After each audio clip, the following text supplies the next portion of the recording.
My name is Krista Schreiber. I'm an RPLS and I have my master's in library science. I started here in archives earlier this year, and I have been a surveyor for about 25 years, and I worked at the GLO in surveying for about 8 years before this. How did they survey using a chain?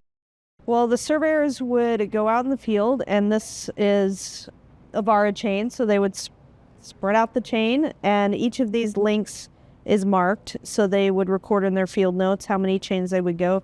In this field book here, they would talk about how they chained 10 miles that day, and they traversed for 3 miles. So they would use their compass and their chain to get the angles and the distances. And the surveyor was typically always on the compass to keep them on line or to turn the angles. Correct. So you have the surveyor behind the instrument and then the chainman carrying the chain. This one did not have vertical. I thought I pulled one that did, but so you can see here that the compass is built in, and so they could turn the angles, and they would get their degrees and minutes from here, and then you could use these little magnifiers here, and you can hone in and get, I don't know what the precision on that is, but get down to the second on that one.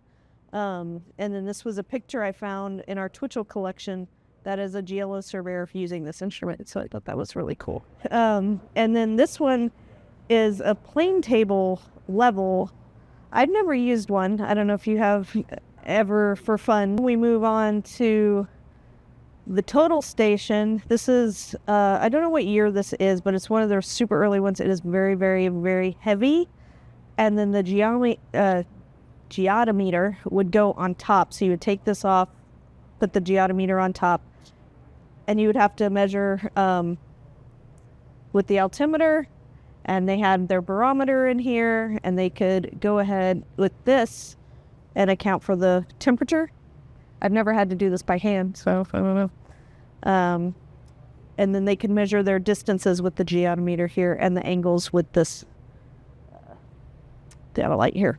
And then we have the Wild 2, which, do you guys use these for any observations in your classes? In college, I had to use one for Polaris observations. And Dr. Smith, he teaches surveying 1 and 2, so he may use one of them. Yeah. This one's not super old. I thought it was older than it is, but it's in wonderful shape. And I think this is the only one we have left here. And then, of course, the modern equipment now is the GPS. Thank you so much.